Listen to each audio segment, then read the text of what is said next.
stood in the middle of the conference room as Mallory Trent slammed a thick binder onto the glass table. The sound made everyone jump.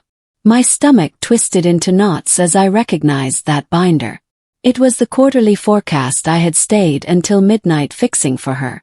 The same report she had messed up completely just 2 days ago. "You compromised the entire quarterly forecast, Bryn," she shouted. Her voice was loud enough that the executives on the video call looked up from their laptops with shocked expressions. My mouth went dry. I wanted to speak, to defend myself, to tell everyone the truth. But before I could form a single word, Mallory pointed at the door with a dramatic gesture. "You're done here," she said coldly. I heard footsteps behind me. Security guards were already walking into the room. My heart pounded so hard I could hear it in my ears. This couldn't be happening. Not like this. Not after everything I had done for her. The room fell completely silent. Everyone stared at me like I had committed a terrible crime. My hands started shaking as the reality hit me. I couldn't breathe properly. My chest felt tight, like someone was squeezing all the air out of my lungs. I stood frozen in place, unable to move my feet. Every single person in that conference room was staring at me with judgment in their eyes. Some looked shocked. Others looked disappointed.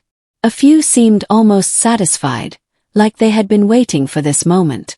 Someone near the back muttered, "Unbelievable." The word hung in the air like poison. Yeah, unbelievable was exactly right. But not in the way they thought. I bit down hard on the inside of my cheek to stop myself from crying. I refused to give Mallory the satisfaction of seeing me break down in front of everyone.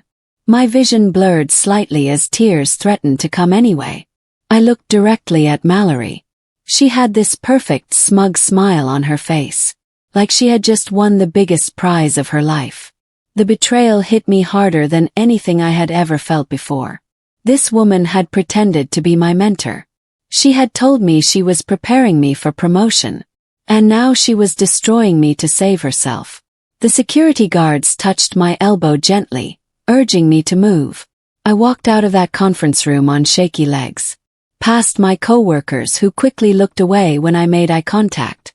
Past the cubicle where I had spent 3 years working harder than anyone else. Past the office that I had given so much of my life to. My mind was screaming with one single thought that kept repeating over and over. She fired me after I covered her mistake. After I stayed late into the night fixing everything she had ruined. After I had saved her career multiple times. And now she thought she had gotten away with it. She actually believed that she could blame me for her own failures and everyone would just accept it. As the elevator doors closed in front of me, separating me from the only job I had known for years, I felt something shift inside me. The shock was fading. Something colder and more focused was taking its place. Mallory had made a serious mistake today. She just didn't know it yet. I sat in my car in the parking garage for 20 minutes. My hands gripped the steering wheel so tightly that my knuckles turned white. My heartbeat was thundering in my chest like drums. I stared at the concrete wall in front of me and whispered to myself, "My name is Bryn Calder." Saying it out loud somehow made everything feel more real. I wasn't just some victim who would disappear quietly. I was Bryn Calder, and what had just happened in that conference room was the moment my boss tried to end my entire career to save her own. She had humiliated me publicly. She had lied to everyone about what really happened, and she thought I would just accept it and walk away. I closed my eyes and took a deep breath. The truth was going to come out. All of it. Every lie Mallory had told. Every mistake she had forced me to fix. Every time she had taken credit for my work. I wasn't angry anymore. I was calm, focused, ready. Now the real story could begin. When I first met Mallory Trent 18 months ago, she seemed like everything I wanted to become. She was confident, successful, and respected by everyone in the company. During my interview, she smiled warmly and told me that she was looking for someone special. Someone who could handle challenges and grow quickly. "I see real potential in you, Bryn," she had said, leaning forward like we were already friends. "You could be my secret weapon." Those words made me feel chosen, important, like I was joining something bigger than just another job. I believed every single word she said. Looking back now, I realize how stupid that was. Mallory played the role of mentor perfectly. She invited me to lunch during my first week. She introduced me to important people. She made me feel like I was part of her inner circle. I thought I was lucky to have a boss who actually cared about my development. But I should have noticed the warning signs earlier. The way she always needed help with her own work. The way she never seemed to finish anything on time without assistance. It started with small requests that seemed harmless. Mallory would stop by my desk with a concerned expression and ask, "Bryn, could you just quickly fix this formatting issue?" Or she would send me an email late at night saying, "Can you rewrite this section? It's not quite right." Every single time she would add, "I owe you one." But that debt never actually got repaid. Instead, the requests got bigger and more frequent. Soon I was staying late to finish her presentations. I was checking her calculations because she kept making errors. I was rewriting entire reports that she had put together poorly. Whenever I tried to push back gently, she would look hurt. "I thought we were a team," she would say sadly. "I'm just trying to teach you how things work at this level." She made me feel guilty for even questioning it. So I kept helping. I kept fixing her mistakes. I kept covering for her when she missed deadlines. And the whole time she was building her reputation on my work. She would present my ideas in meetings without mentioning my name. She would take credit for projects I had completed mostly by myself. One evening about 6 months in, Mallory pulled me aside after everyone else had left. The office was quiet and dark except for the emergency lights. She looked around like she was about to share something confidential. Then she leaned in close and whispered, "You're next for senior analyst, Bryn. I've been talking to the directors about you." My heart jumped with excitement. Senior analyst was exactly the promotion I had been working toward. Came with better pay, more responsibility, and real recognition. Mallory smiled at my reaction and squeezed my shoulder. "You just need to be patient and keep doing what you're doing. I'm shaping you for bigger things.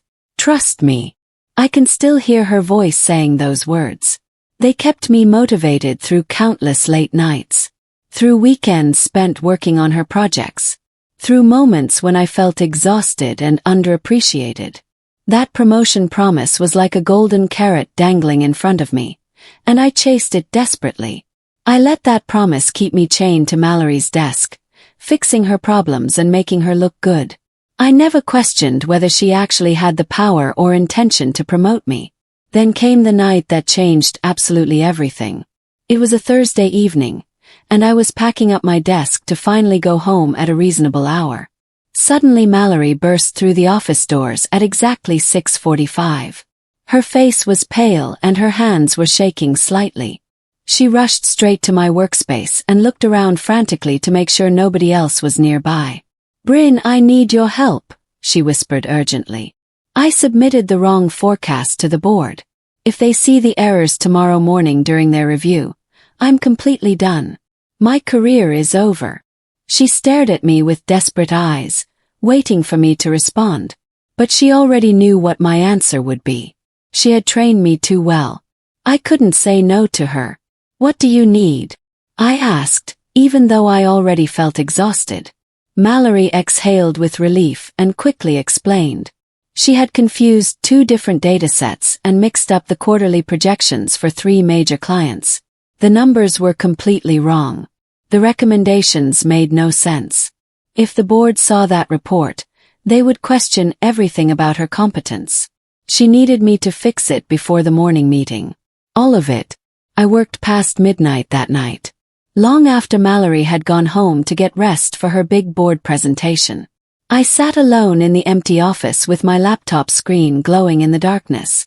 I fixed every single error she had made. I updated every incorrect number. I recalculated all the projections using the right datasets. I formatted every page exactly the way the board preferred. My eyes burned from staring at spreadsheets for hours. My back ached from sitting in the same position. But I kept going because Mallory was counting on me. Because she had promised this would help my promotion chances. Because I genuinely believed we were a team. At 12:47 in the morning, I finally sent her the completed, corrected report. My phone buzzed almost immediately with her response. A heart emoji and the words, "You're a lifesaver, Bryn. Seriously. I owe you everything." I smiled tiredly at my phone screen and drove home through empty streets. I felt proud that I had solved such a difficult problem under pressure. I felt valuable and important. The next morning I dragged myself to work running on 3 hours of sleep. I expected Mallory to thank me again or at least acknowledge my effort. Instead, everything fell apart. The board meeting started at 9 o'clock sharp. I wasn't invited to attend, but Mallory had promised to mention my contribution. I tried to focus on my regular work while I waited to hear how it went. Around 10:30 my desk phone rang. It was someone from the executive floor asking me to come upstairs immediately. My stomach dropped. Something felt wrong. When I walked into the small conference room, 3 board members were sitting there with stern expressions. Mallory stood in the corner looking upset. One of the board members, a woman named Philippa Cross, held up a printed report. "Ms. Calder, we need to understand what happened with this quarterly forecast. The numbers are completely incorrect and the projections are irresponsible." I stared at the report in confusion. That was impossible. I had spent hours fixing everything. I started to explain, but then Philippa handed me the document. As I flipped through the pages, my blood went cold. This wasn't the report I had fixed last night. This was Mallory's original version. The one full of errors and wrong data. The terrible one that should never have been submitted to anyone. How was this possible? I looked at Mallory in shock. She met my eyes for just a second before looking away quickly. My mind raced trying to understand what had happened.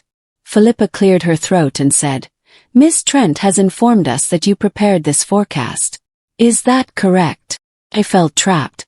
Technically, I had worked on a forecast last night. But this wasn't the version I had given to Mallory.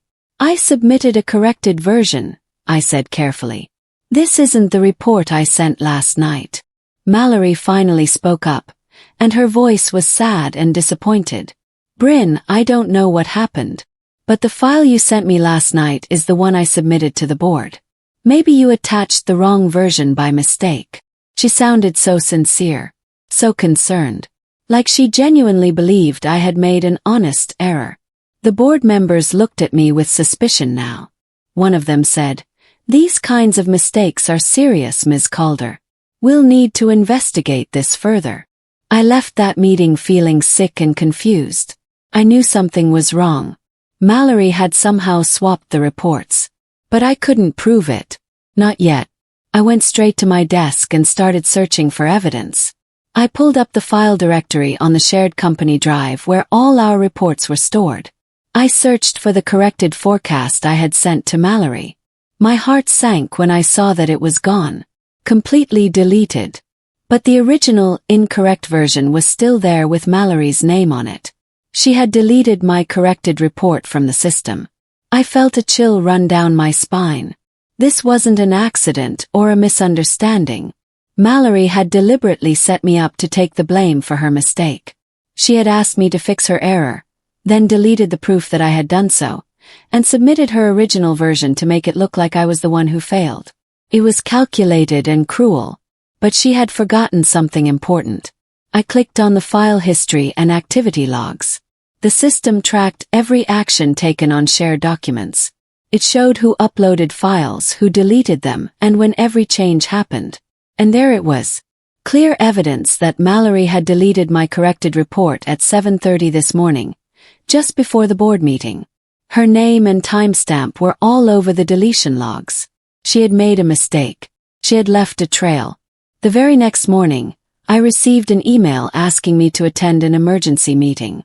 When I walked into the same conference room from the day before, my stomach twisted with dread. This time more people were there. Department heads, HR representatives, and Mallory, sitting at the head of the table with a serious expression. I knew immediately what was about to happen. Mallory stood up slowly and looked around the room before focusing on me. "Bryn, I want to start by saying how difficult this is for me," she began. Her voice was shaking slightly, like she was fighting back emotion. "I've tried to mentor you and support your growth. But what happened with the board forecast was unacceptable. It showed gross negligence and a lack of attention to detail that we simply cannot tolerate." I opened my mouth to defend myself, but she held up her hand. "I've reviewed everything with HR and the executive team. We've made the difficult decision to terminate your employment, effective immediately." The room went silent. I felt like I had been punched in the chest. Everyone was staring at me. Mallory actually had tears in her eyes, like she was genuinely heartbroken. The performance was perfect, and I felt something inside me crack. Not break completely, but fracture. Something fundamental changed in that moment. I sat in my car in the parking lot for an hour after they escorted me out. I didn't turn on the radio. I didn't cry. I didn't call anyone. I just sat there in complete silence, feeling this cold, calm hurricane building inside me. The shock was wearing off and clarity was taking its place. Mallory hadn't just fired me. She had tried to destroy my entire professional reputation. She had publicly blamed me for her mistakes. She had lied to the board and made them believe I was incompetent. She had erased my work from the system to cover her tracks.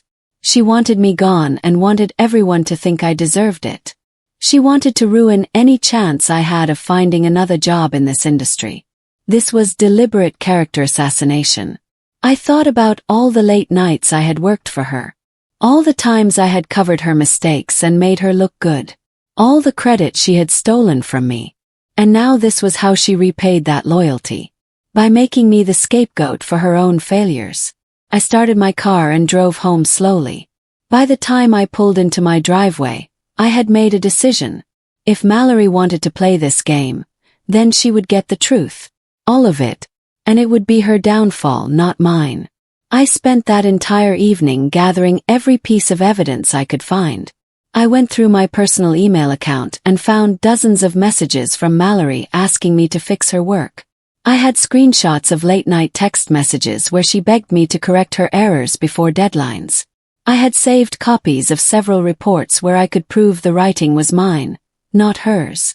Most importantly, I had the file activity logs from the shared drive. I had already taken screenshots showing that Mallory had deleted my corrected forecast report on the morning of the board meeting. The timestamps proved everything. She had received my fixed version at 12:47 a.m. She had deleted it at 7:30 a.m. She had then submitted her original, error-filled version and blamed me for it. I organized everything into a clear folder on my laptop. Emails in chronological order. Screenshots with dates highlighted.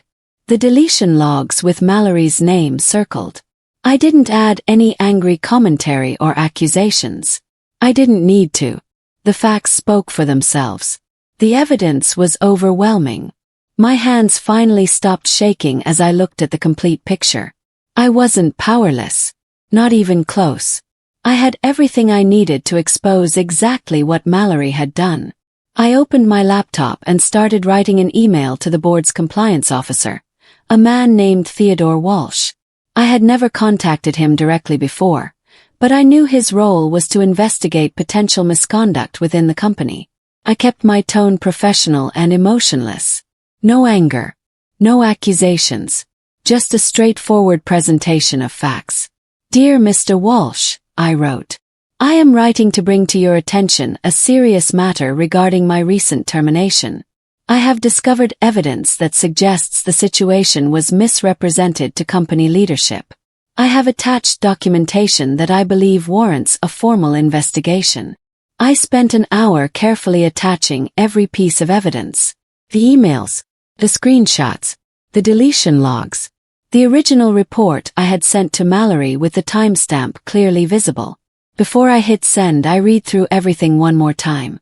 Part of me felt scared about what might happen next, but a bigger part of me felt absolutely certain that this was the right thing to do. I wasn't seeking revenge. I was simply making sure the truth was visible. At 9:15 that evening, I pressed send. The email disappeared from my outbox. There was no taking it back now. I closed my laptop and waited. By 10 o'clock the next morning, I received a response from Theodore Walsh. The email was brief but significant. Dear Ms. Calder, thank you for bringing this matter to our attention. The documentation you provided raises serious concerns.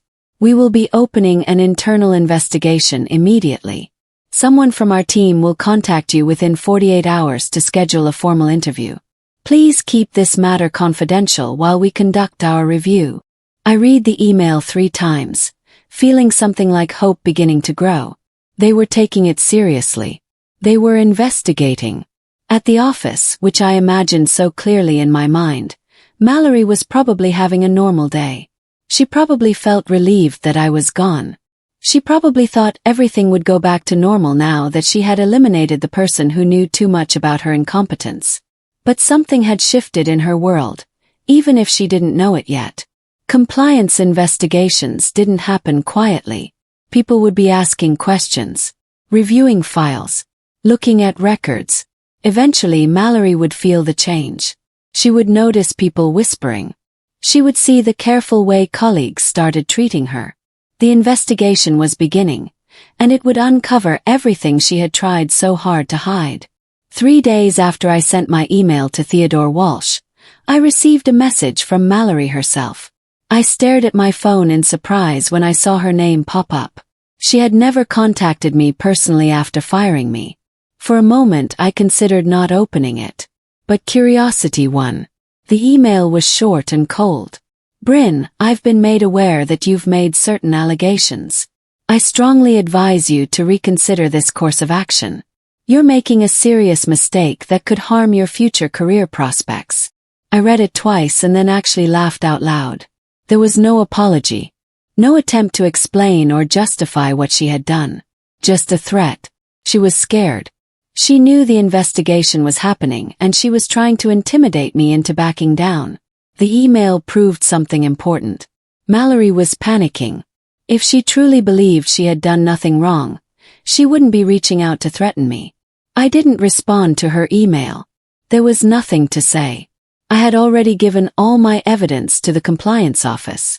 What happened next was out of both of our hands. But knowing that Mallory was worried gave me a strange sense of satisfaction. She was finally experiencing the same fear and uncertainty that she had put me through. And this was only the beginning. The investigation hadn't even really started yet. Theodore Walsh called me on a Friday afternoon and asked if I could come to the office for a formal interview the following Monday. I agreed immediately. When I arrived at the compliance office, I felt nervous but also strangely calm. I was just going to tell the truth. Theodore was professional and thorough. He had clearly reviewed all the evidence I had sent. Ms. Calder, I want to thank you for bringing this situation to our attention, he began. We've started our investigation and your documentation has been very helpful. I need to ask you some questions about your working relationship with Ms. Trent. For the next 2 hours we went through everything. He asked about specific projects. About times when Mallory had asked me to fix her work. About the night I corrected the forecast report. I answered every question carefully and honestly. I didn't exaggerate or try to make things sound worse than they were. I didn't need to. The pattern was clear. Mallory had been using me to cover her mistakes for months. She had taken credit for my work repeatedly. And when she needed someone to blame for her error with the board, she had chosen me. Theodore took detailed notes and recorded our conversation. At the end he said something that made my heart race. Ms. Calder, I want you to know that what you've described appears to be part of a larger pattern. Other employees have come forward with similar experiences. Over the next 2 weeks, I heard through former colleagues that the office atmosphere had become tense and strange. People were being called in for interviews with the compliance. Mallory had started acting paranoid and defensive. She snapped at employees over minor issues. She cancelled several meetings. She spent most of her time locked in her office with the door shut. The investigation was clearly affecting her. Someone who still talked to me sent a text message saying that 3 other analysts had privately reported that Mallory had also pressured them to fix her mistakes and take blame for her errors. A bigger picture was forming. This wasn't just about me. Mallory had created a pattern of behavior where she manipulated junior employees to protect her own reputation. She had built her entire career on other people's work while avoiding accountability for her failures. The company was starting to realize they had a serious problem. It wasn't just one incident of a bad forecast. It was a manager who had been deceiving leadership for potentially years, who had been stealing credit and deflecting blame systematically. The investigation was revealing something much bigger than anyone had initially suspected. And Mallory was completely unraveling under the pressure. She had no control over the narrative anymore. The truth was coming out whether she wanted it to or not. For weeks after I sent my initial email to Theodore Walsh, I received a call that I wasn't expecting. It was from Philippa Cross, the board member who had confronted me about the forecast error. She asked if I would be willing to come in for an in-person meeting with several board members. Not as a former employee being investigated, but as someone whose testimony they needed to hear directly. I felt nervous as I walked back into that office building. So much had happened since the day security escorted me out. But I held my head high as I rode the elevator to the executive floor. When I entered the boardroom, Mallory was not there. But several board members were sitting around the table looking serious. In the center of the table was a thick stack of printed documents. Philippa gestured for me to sit down and then spoke directly. "Ms. Calder, we owe you an apology. Our investigation has revealed that the situation was grossly misrepresented to us. The evidence you provided, combined with testimony from other employees, has painted a very concerning picture of Ms. Trent's conduct." Another board member, an older man named Vincent Kumar, added, "This goes far beyond a single report error. We've uncovered a pattern of deception, credit theft, and manipulation that is completely unacceptable." I felt my heart finally exhale. They believed me. They had seen the truth. Philippa slid the stack of documents toward me. "These are emails and file logs that corroborate everything you told us. Ms. Trent's behavior was far worse than we initially realized. The board fired Mallory Trent the following week. They didn't do it quietly or politely. The official statement was released company-wide and listed specific reasons for her termination: document falsification, misrepresentation of work product to senior leadership, breach of internal ethics policy, manipulation of subordinate employees. Her reputation didn't just crack. It completely collapsed under the weight of the truth. Mallory was escorted out of the building by security guards, just like she had done to me. Several people told me later that she looked shocked and furious. She apparently tried to argue and threaten legal action. But the evidence was overwhelming. There was nothing she could say or do to change what had been discovered. Her career was over.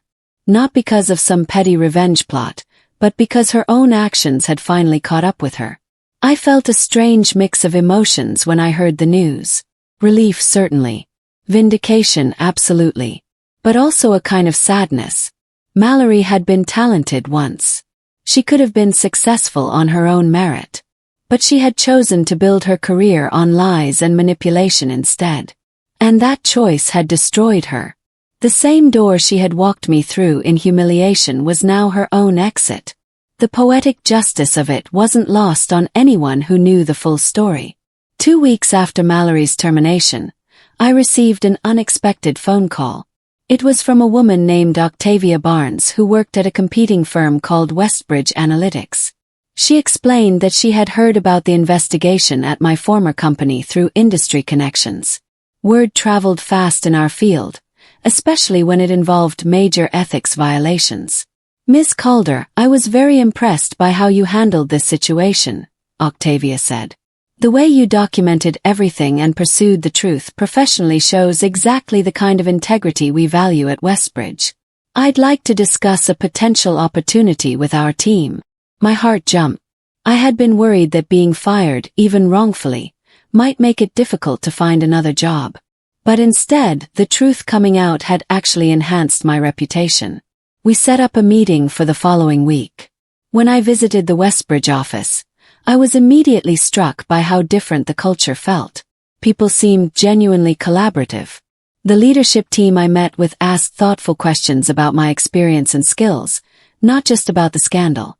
They offered me a position as a senior analyst, the promotion that Mallory had dangled in front of me for months but never delivered. The salary was significantly higher than what I had been making. The team seemed supportive and professional.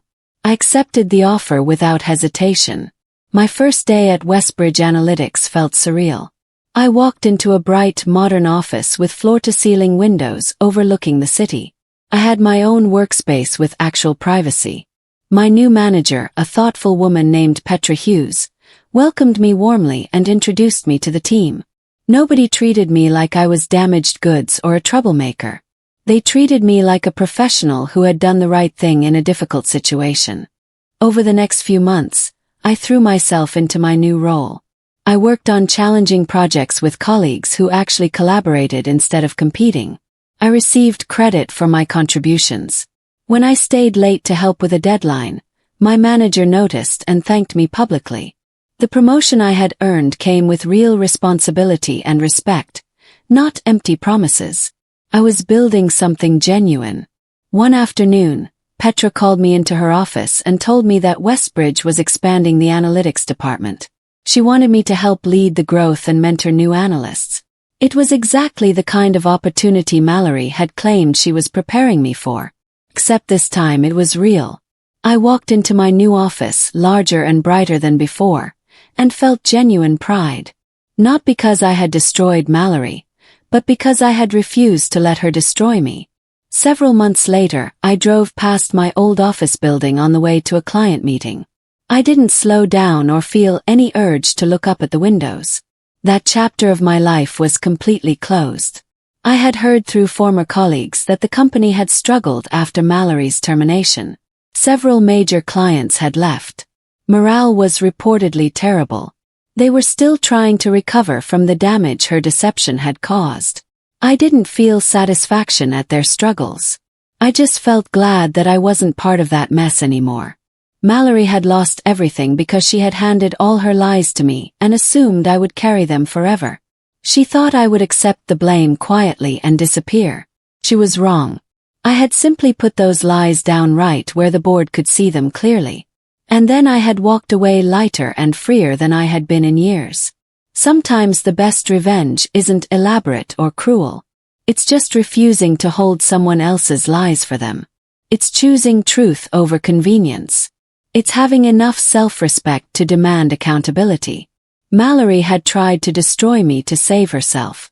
Instead, she had destroyed herself by underestimating my integrity. And I had moved on to build something better. Something honest. Something I could actually be proud of. That was the real victory.